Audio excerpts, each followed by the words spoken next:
வாழிய செந்தமிழ், வாழ்க நற்றமிழர், வாழிய பாரத மணித்திரு நாடு. இந்த நிகழ்ச்சியிலே கலந்து கொள்வதிலே மிகுந்த மகிழ்ச்சி அடைகிறேன். ஒரு வித்தியாசமான விழா. எல்லோரும் குடும்பமாக பகல் 12 மணிக்கு இந்த 3 சகோதரர்களின் அன்பை ஏற்று, இயக்குனரின் அன்பை ஏற்று இவ்வளவு பேர் அமர்ந்து வாழ்த்த வந்திருக்கிறீர்கள்.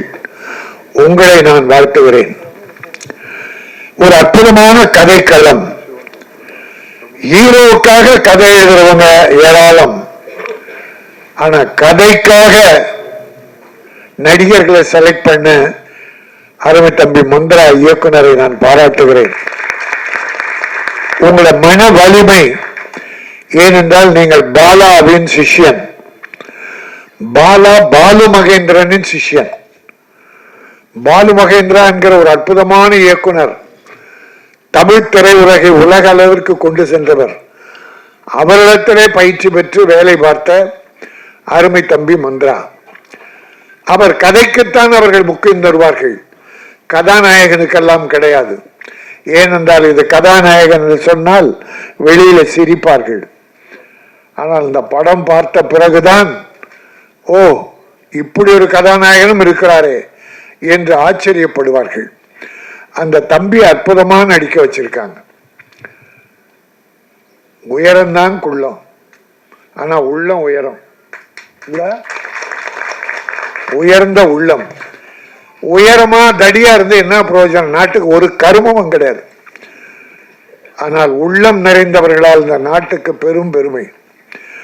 பேரறிஞர் அண்ணா அவர்கள் குள்ளமானவர் தான். நெடுஞ்செழி உயரமா இருப்பாரு, அன்பழகம் உயரமா இருப்பாரு, டாக்டர் கலைஞர் கூட உயரமா இருப்பார். ஆனால் இவர்களுக்கெல்லாம் தலைமை தாங்கிய ஒரு அற்புத தலைவன் பேரறிஞர் அண்ணா. அவர்கள் எம்பியாக தேர்ந்தெடுக்கப்பட்டார்கள். மெம்பர் ஆஃப் பார்லிமெண்ட், பாராளுமன்றம் போறார். அங்க வட இந்தியக்காரன் பூரா கொழுத்து போயிருக்கிறான். ஒவ்வொருத்தரும் ஒரு 150 கிலோ 200 கிலோ உள்ள வந்தாங்க. ரொட்டியும் வெண்ணையும் சாப்பிட்டு எம்பிக்கள். ஆனா அந்த சபையிலே ஒரு குள்ளமான ஒருவர் முதல் முறையாக போகிறார். அவரை கிருஷ்ணமாச்சாரியார், டி கிருஷ்ணமாச்சாரிய, மாபெரும் பொருளாதார நிபுணர். கிருஷ்ண மேனன், ராணுவ மந்திரி, மிகப்பெரிய பேச்சாளர், 2 மணி நேரம் பேசுவார் உலக வழக்குகளை. நேரு பிரான், பிரைம் மினிஸ்டர். அந்த அவைக்கு முதல் முறையாக ஒரு குள்ளமான அண்ணா உள்ளே போறார். எல்லாரும் கிண்டல் கேலி நகைக்கிறார்கள். இவர் ஒரு எம்பியா, தமிழ்நாட்டில் இருந்து வந்தாரார். அண்ணா பேசுகிற வாய்ப்பு கிடைத்தது. 10 நிமிஷம் தான் டைம், 10 நிமிஷம். அண்ணா பேச ஆரம்பிச்சார். ஆங்கிலத்திலே பேச ஆரம்பிச்சார். பேச பேச அருவி கொட்டுவதை போல ஆங்கில வார்த்தைகள், புத்தம் புதிய வார்த்தைகள் எல்லாரையும் நிகழ்விக்கிறது. நேரு அசந்து போனார். சபாநாயகர் பெல் அடிச்சு டைம் ஆயிடுச்சுன்னார். ஆனால் நேரு சொன்னார், நோ, லெட் ஹிம் ஸ்பீக், அவர் பேசட்டும் என்று ஸ்பெஷல் பர்மிஷன் கொடுத்து அண்ணாவை பேச வைத்தார்கள். அங்கே உருவம் தழைக்கவில்லை, உள்ளம், அறிவு, அது வெற்றி பெற்றது.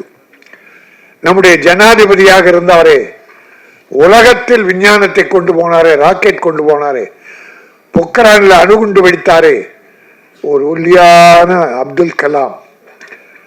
அப்துல் கலாம், அவரை பார்த்தால் உலக அழகன் அப்துல் கலாம் தான். அழக போட்டி நடக்கிறது என்றால் உடலை பார்த்து மட்டுமல்ல, அறிவை பார்த்து. அப்துல் கலாம் ஒரு முறை சொன்னார், ஐ எம் நாட் ஹேண்ட்சம், நான் பெரிய அழகன் அல்ல, but I can give my hands to somebody who wants my help. என்னுடைய உதவி யாருக்கு தேவையோ அவர்களுக்கு கரம் நீட்டுவேன். நான் அழகன் அல்ல. எல்லாரும் கேட்பாங்க, நீங்க எந்த அழகு யாரு? ஐஸ்வர்யா அழகுன்னுவான், குஷ்பு அழகுன்னுவான், தேவயானை அழகுன்னுவான். ஆனா அவங்க அம்மா அழகுன்றது அவனுக்கு தெரியறதில்ல. தன்னை பெற்ற தாய், தன் உடன் பிறந்த சகோதரிகள் அழகும் அறிந்து நிறைவந்தவர்களை விட்டு விட்டு யாரோ எங்கேயோ இருக்கோரெல்லாம் அழகு அழகுன்னுவான். அவளை கேவலமாக விட்டது. அழகு என்பது உடலில் அல்ல, அவன் செய்கிற தொண்டில், அவனுடைய அறிவில். அப்படித்தான் நாகர்கோயிலில் அது ஊனமற்றவர் என்பதை நம்முடைய டாக்டர் கலைஞர்கள் மாற்றி ஊனமற்றவர் என்று பேசக்கூடாது, மாற்றுத்திறனாளிகள் மாற்றுத்திறனாளி என்று சொல்ல வைத்தவர் டாக்டர் கலைஞர் அவர்கள். அப்படி எத்தனையோ மாற்றுத்திறனாளிகள் சாதித்துக் கொண்டிருக்கிறார்கள். முன்ன மாதிரி இல்லைங்க, அந்த வெக்கப்படுறது கூச்சப்படலாம். இந்த பிள்ளைய, சின்ன பிள்ளைய, அவனுடைய சகோதரி தைரியமூட்டி தாழ்வு மனப்பான்மையை குறைத்து அவனை வாழ்க்கையில் வெற்றி பெற செய்கிற அந்த டயலாக் பூரா பிரமாதமான டயலாக், வாழ்க்கையில் நம்பிக்கையை ஊட்டுகிற டயலாக், ஒவ்வொன்றும் அற்புதமான டயலாக். அந்த தம்பி, அதுவும் படம் எடுக்க வந்தவங்க நவீன் சீதாராமன், பாலா சீதாராமன், லெனின் பாபு, 3 பேரும் அண்ணன் தம்பிகள்.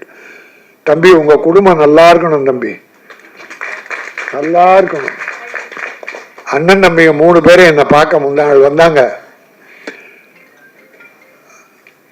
ஒருத்தர் ஏதோ ஹாஸ்பிட்டலில் ஒர்க் பண்ணுறார், அப்பல் ஹாஸ்பிட்டல். ஒருத்தர் வக்கீல், ஒருத்தர் அமெரிக்காவில் நடிக்கிறார், திரையுலகில் தான் இருக்கார். அவர் சொன்ன வார்த்தை, இந்த கதையை அவர் சொன்னார், அந்த ஸ்டோரி டெல்லிங் மெத்தட், அதை சொல்லுகிற விதம் என்னை மிக கவர்ந்தது. அந்த தம்பி தமிழ்நாட்டில் படம் பண்ண போறான், அதான் என் லட்சியம்.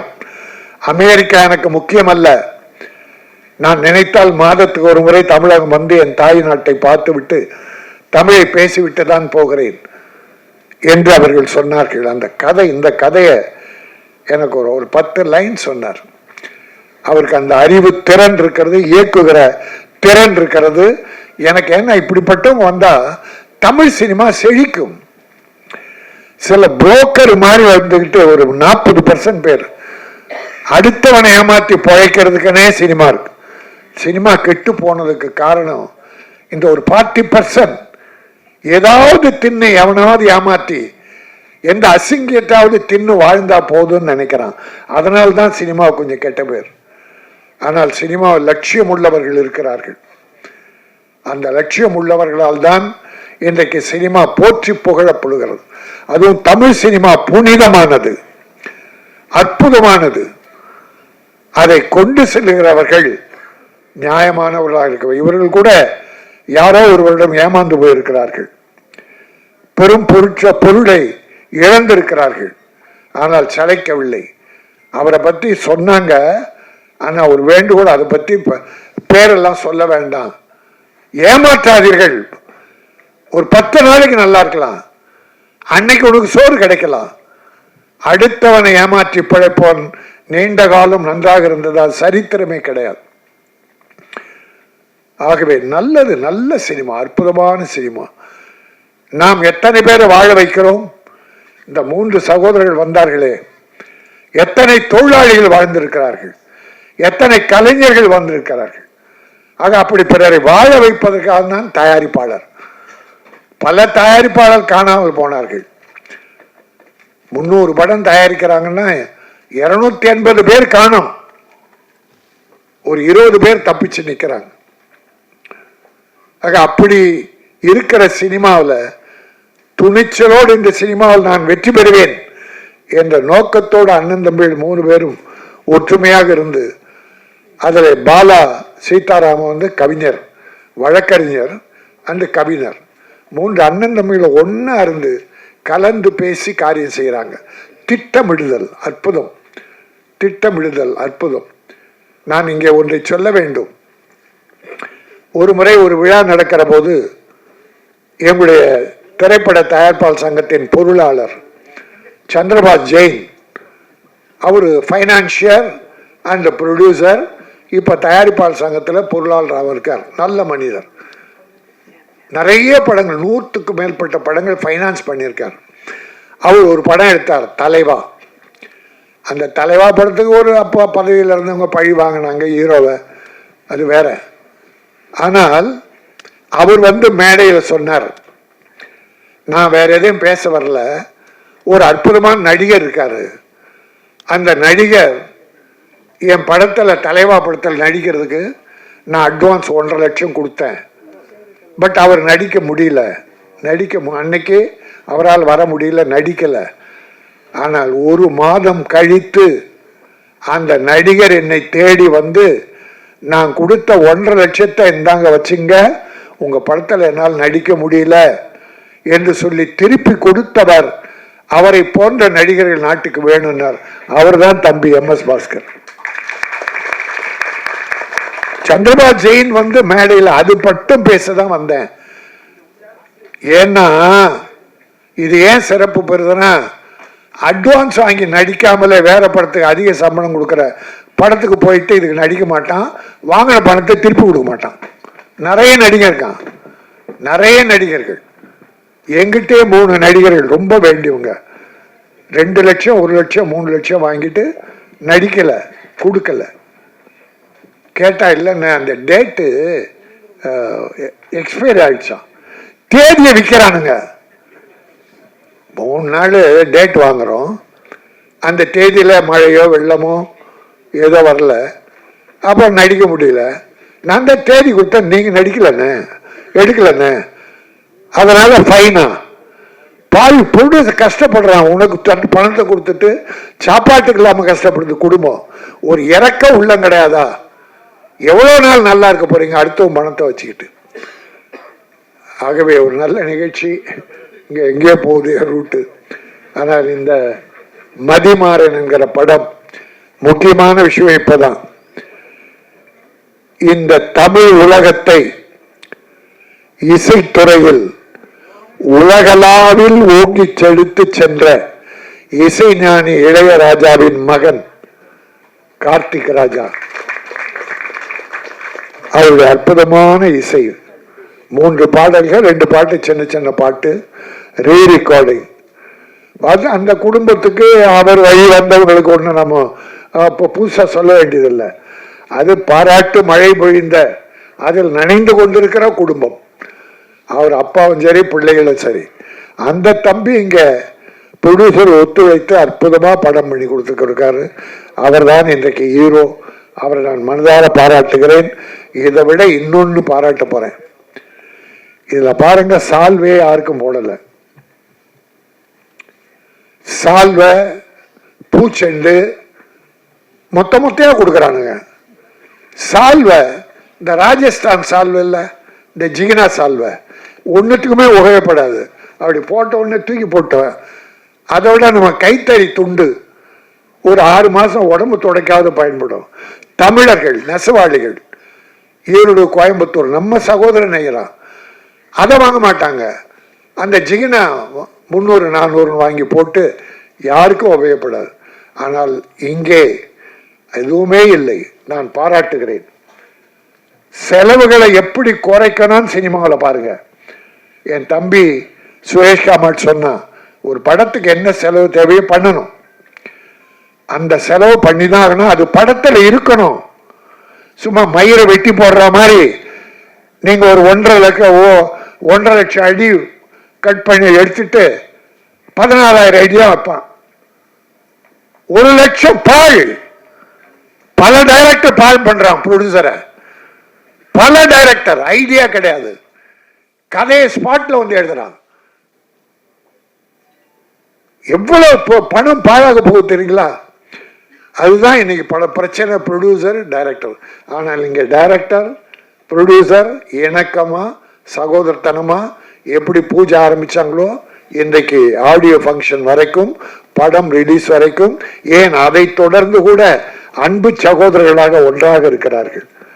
நான் அத்தனை இயக்குனரையும் பாராட்டுகிறேன், ப்ரொடியூசரை பாராட்டுகிறேன். என்னுடைய அருமை தம்பி ஸ்னேகம் பின்னால உட்கார்ந்துருக்கான், அந்த தம்பியையும் பாராட்டுகிறேன். எப்படி ஒரு நல்ல வாய்ப்பினை தந்த உங்களை பாராட்டி, மதிமாறன் மதியால் மட்டுமல்ல படத்தின் சிறப்பால் வெற்றி பெற்று அத்தனை பேரும் முன்னேற வேண்டும். அடுத்து மிகச்சிறந்த விதனும் நிறைந்த படங்களை நிறைய நீங்கள் தயாரிக்க வேண்டும். இறைவன் அருள் வேண்டும். உங்களை பெற்ற தாயும் தந்தையும் அருள் புரிவார்கள். அதை விட சிறப்பு, ஆசிரியரை அழைச்சி உட்கார வச்சிங்கள, தனக்கு பாடம் கற்றுத்த ஒரு ஆசிரியருக்கு இங்க ஒரு கௌரவம் பண்ணீங்களே, நல்லா இருப்பீங்க. ஏன்னா நான் 17 வருஷம் கார்பரேஷன் ஸ்கூல் டீச்சரா இருந்தவன். அதை விட்டுட்டு ரிசைன் பண்ணிட்டு தான் நான் சினிமா துறைக்கு வந்தேன். ஆக எனக்கு ஆசிரியர் தொழில் தான் முதல் பிடிக்கும். ஒரு கண் எனக்கு கல்வி, இன்னொரு கண் கலை. அதனால்தான் காமராஜ் மெட்ரிகுலேஷன் பள்ளியை இன்றைக்கு ஏழைகளுக்காக நான் வண்ணார்பேட்டில் நடத்திட்டு இருக்கேன். ஆக நல்ல காரியம் நானும் தொடர்ந்து செய்து கொண்டிருக்கிறேன்.